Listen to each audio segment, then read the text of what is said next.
Hello everyone, Derek Floyd here, IK Multimedia. Welcome to DFlo's Audio Toolbox. This is the segment where I interview special guests who just happen to use IK tools to keep their creative workflow going almost every day. And if you love that kind of content, then please do me a favor and hit a like or subscribe on the channel you're watching to make sure we get you the most updated content delivered to you right away. And as always on my channel, I like to give away free stuff, right? Free stuff is good. So this segment, I'm giving away one of the most incredible guitar effects modeling software on the planet, and that is AmpliTube 4. That's right, this thing is a monster. You can do just about everything with it. You can mic a cabinet, you can turn up your effects, you got a pedal board, you can even record. This thing is amazing. And now I'm so excited, let's talk to our special guest. Now this gentleman, of course, is a great friend of mine, but he's way more than that. He's a songwriter, he's a producer, he's more than a guitarist, which you probably know him as this first, but he's a melodic guitarist, an instrumental guitarist. And he's been doing this for so many years that he's played all over the world with people like Joe Satriani, Michael Anthony, just Jordan Rudess, just name a few. This guy is friggin' amazing, and he knows his way around a guitar. So if anybody could talk about AmpliTube, it'd be my friend, Mr. Neil Zaza. You there, buddy? Woo! I'm here. Boy, with that intro, wow. That's a lot to live up to. I'm glad to be here, D. Really great to be here. You are one of the best guitar players on the planet. And you know this, not just blowing smoke up your butt. You are one of the best. Well, listen, I try to do the best I can.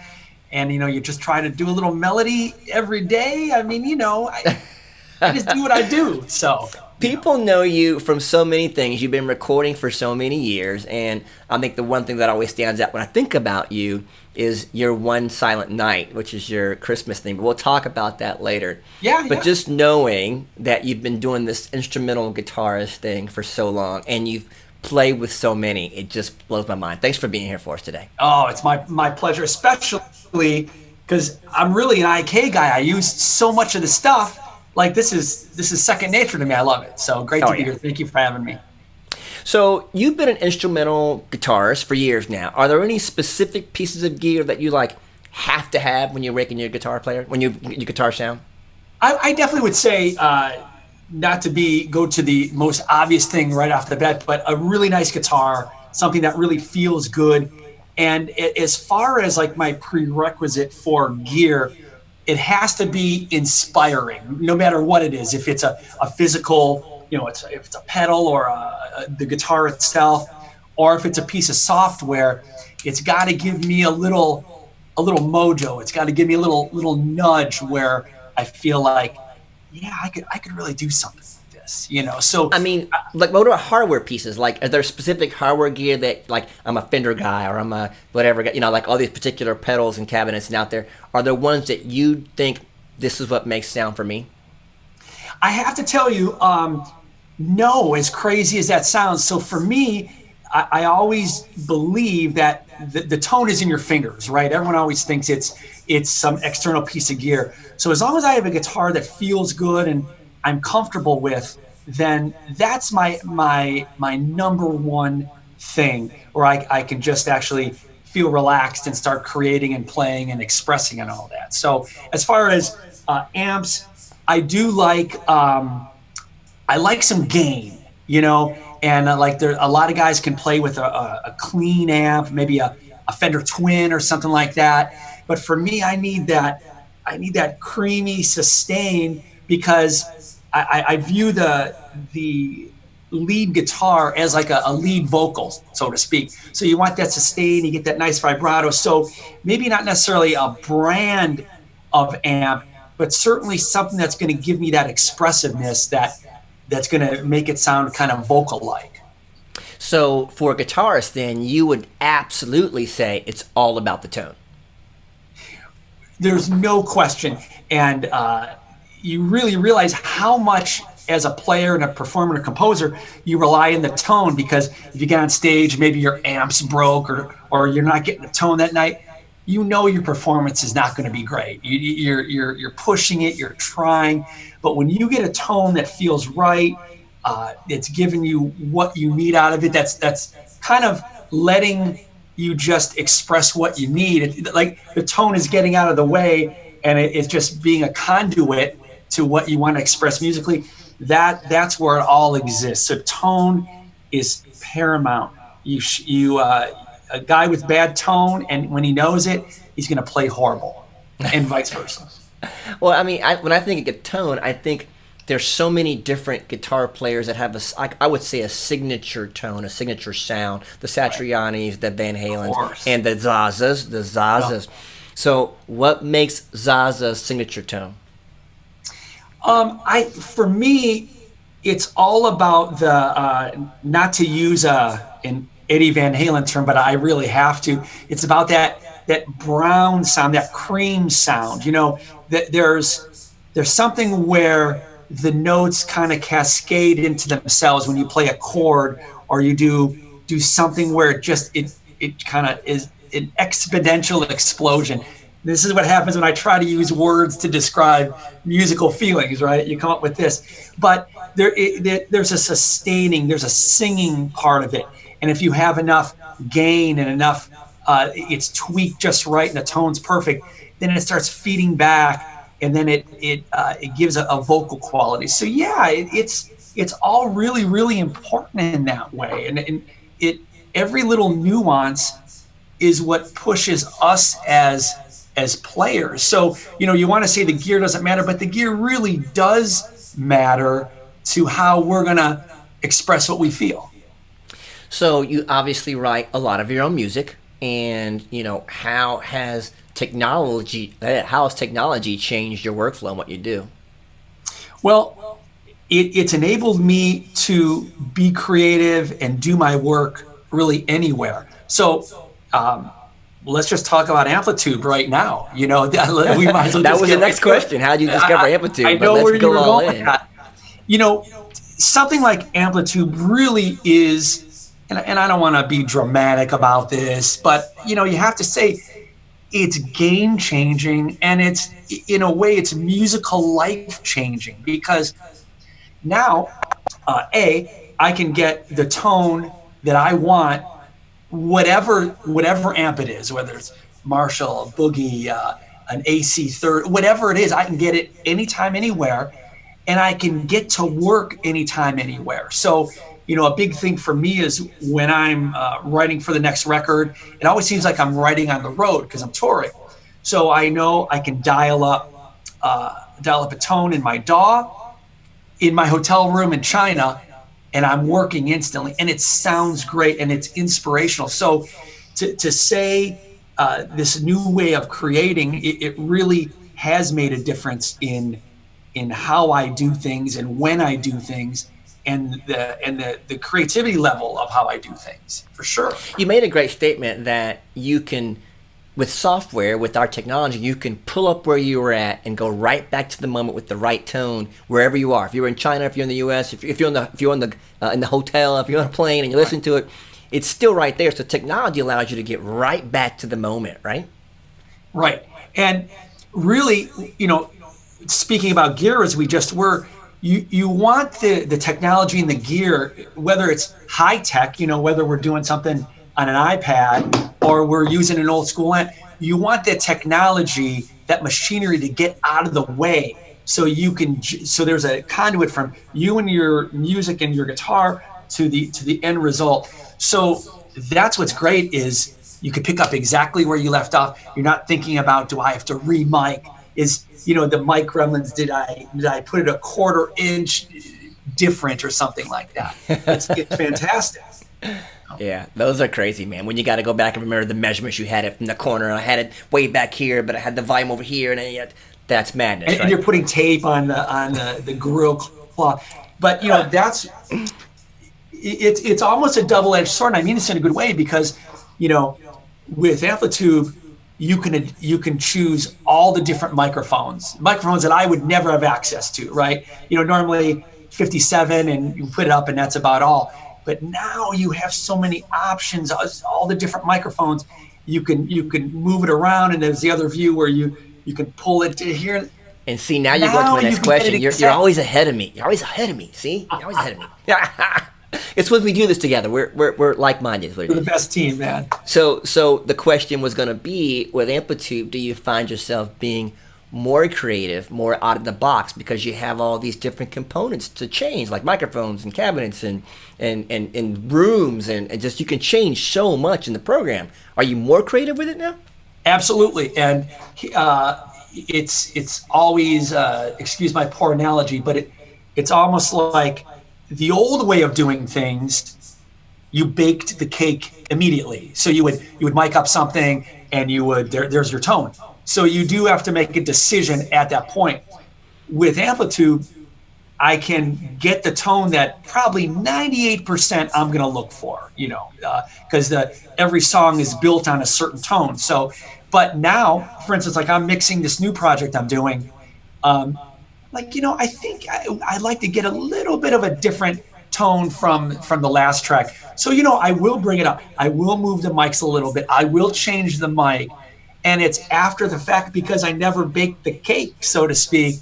And why should keyboard players have all the fun? Because you keyboard players will just record MIDI and change tones all the time. So I love that. Stuff like that I absolutely love, that I couldn't live without now. If I had to make a die-hard decision like we used to, like, here it is, 57 on the grill, in the center of the cone. This is it. And you have to live with it.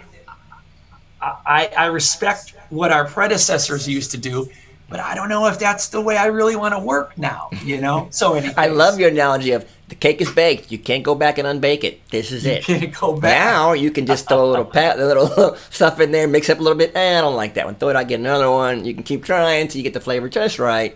I love that analogy. That's good. I'm going to remember that. And I speaking about that creative element, not to get off AmpliTube, but one of the pieces, the IK pieces I've been so evangelical about, I would even say, is moto bass. This has changed everything for me. And you would think, well, why? It's a bass program. Exactly. So I will program what I think will be the bass line. I start very simple, and whether I play it on my keyboard or I can program it in or whatever. And then as I go through the tune and I start maybe adding little fills and little riffs, and then I want to double that, and now I want this bass to match this drum fill. I am changing my moto bass track up until the final mix. So wow. So down to even that, but it's because I can. So again, now if I had a great bass player come in and play a track early on, it doesn't help me now, because I want that freedom to really, where the song's going, I could move the music there. The bass changes, the guitar tone changes. It's that last minute stuff that I love so much. I love it. I love it. And moto bass is amazing, and it sounds phenomenal, and the articulations of how you can play that thing just blow my mind. So if you're watching this, guys, moto bass is insane. Definitely got to get a look at it. They've got some great video content on it as well. Look on the IK Multimedia website.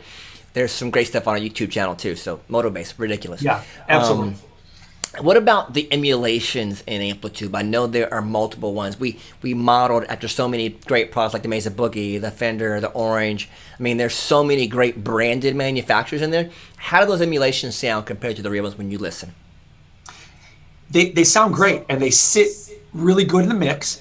And I think as a guitar player, where we notice the difference is how does it feel, right? It may sound good in the mix, but if it's like we're playing a brick wall where it doesn't give it all, or it has a digital, there's an element that just doesn't feel right sometimes. But the feel is great. I don't know what the correct word is, if there's a sag or there's a nuance where it feels like a real amp. And well, we have a technology in AmpliTube called dynamic saturation modeling. And what that is just what it says. It's dynamic in its expression and the saturation of the sound inside the model itself when you're listening. So it's actually giving you the breadth of the emotion and the dynamics when you're playing. So it's responding just like that amp would respond. So if you're playing softly, it would respond softly. If you're playing hard, it gets gritty. So it feels like the amp all the way around. That's what dynamic saturation modeling does. It's incredible. No, it's incredible. And that's the amp, but the pedals also, there's such a great selection. So, just talking about like the creative process of things. I have a pretty maxed out version of AmpliTube, as you know. So I bring stuff in and out from different packages. So you could have, I use on a track the Univibe from the Hendrix collection, right? But I use the treble booster from the Brian May on the same pedal board, right? So like, it's amazing how you start mixing these tones together and you get different palettes, and you would never have that opportunity in the real world. And so you just mentioned my next question. You're always so competitive. I don't know how you do it. I don't know how you do it. So you talked about the signature collections. I mean, Brian May, Jimi Hendrix. I mean, Joe Satriani now, which is amazing. So many signature collections. How do they sound to you when you're playing? And when you're able to go to get a preset that sounds like that track, go get the Jimi Hendrix preset that sounds like Voodoo Child or whatever. You can pull it up. That's like amazing, right? Yeah, it's it's inspirational, and then B, it's a great jumping off point, because then you're like, this is great. I'm gonna maybe add a little gain, or then you start customizing it and making it your own. So I'm finishing up a. Believe it or not, a ballet, the music for an upcoming ballet. And we'll talk about that another time. But I wanted... Tell me a little bit about it. I wanted... So ballet, we were supposed to debut it this year. It's a take on the Nutcracker. It's called Revenge of the Rat King. So I'm really proud of it, and it's 25 pieces. It's a full ballet, and so I wanted a certain sound for the whole production. And I guess my philosophy on this production was, what would Brian May do, right? So I started the production before AmpliTube Brian May came out. And of course, I would try to get the mid honk that he would get on the AC30, and I got real close. Or you get the half cocked wah to try to emulate that. And then this Brian May AmpliTube comes out, and it took you right there. Are you kidding me? Right? So the point though with a lot of these signature packages is, you don't have to sound like the guy. So for me, I wanted a Brian May feel, but I don't want to sound like Brian May, because he already sounds like Brian May. There's already one in the world. But you take it, you get the flavor of what they're going for. So I wanted like a real boxy AC30 sound, and you kind of take this in and out. Or I really worked a lot with that treble booster. And you develop your own vibe off of someone else's signature, and then you'll never be able to trace it back to that it was a Brian May thing. So it's inspiration. That's what the tools should be, right? Inspirational. Right. I love it. I love it. And having things like moving the mic and changing the room, having the pedals that you can switch around in any direction, and do you find like that's what you would do in real life, so you can jump to the software and do that right away? Like if you were sitting in a room, you'd do certain things in real life. Do you do those same things in the software, or do you just throw caution to the wind and just throw it up there? No, absolutely. Old habits die hard, right? So even down to normally when I'm tweaking an overdrive, I'll normally go like maybe 2 o'clock. I don't know why I set all my overdrives. I never peg them out. Do the same thing with that, but it's quicker. Or if I'm moving the mic, obviously I don't have to get up now, go through 2 sets of doors, move it, go back and forth, or have an assistant and to do that. So yeah, I do the standard things that you would do to get the sound, but I try more things because it's so fast. So, or a lot of times I'll duplicate a track. So maybe I get what I'm going for sound-wise. I say, all right, I've got that. Now I'll duplicate the track.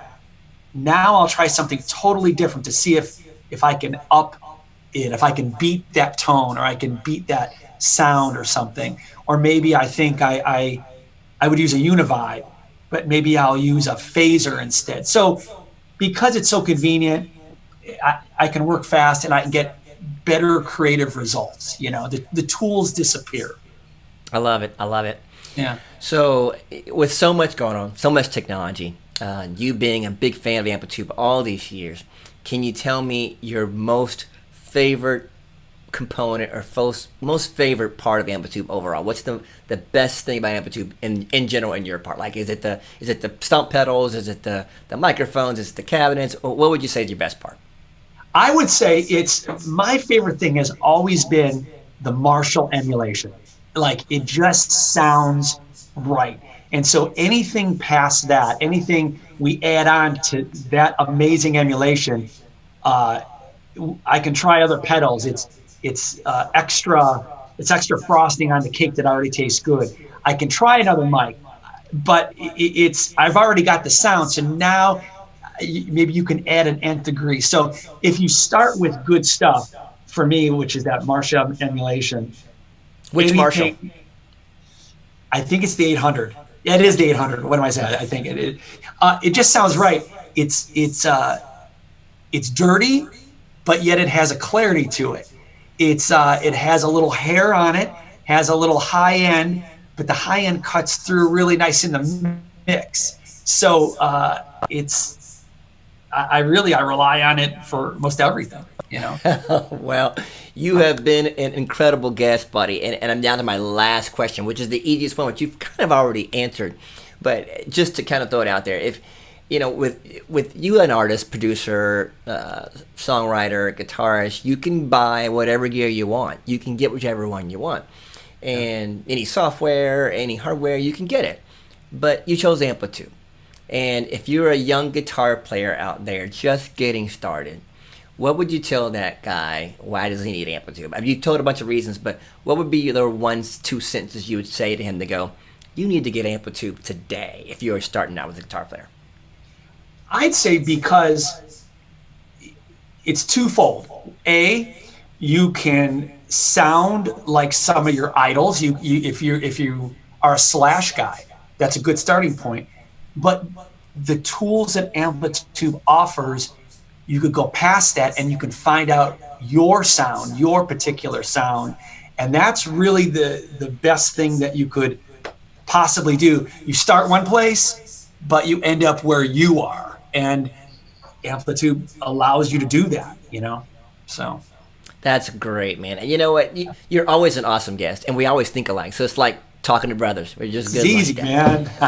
We've been doing this together for a long time, bro. How long we been friends now? How long we been doing this? I mean, it's decades. I'm going to leave it at that. Man, at least 20 years, homie. Yeah, at least. Jeez. And you look better than ever, man. Look at you. You're a baby it's the beard. still. It's the gray. Yeah, I know, me too. It happens. Well, man, as usual, I want to thank you for taking the time. Your time is valuable. I know you're working on a new record. You were saying that. Yeah. Are there any things that the subscribers can be looking for from you, or is there anything that you want them to see? Like, how do they contact you? How do they find out about new Neil Zaza stuff? You just go to neilzaza.com.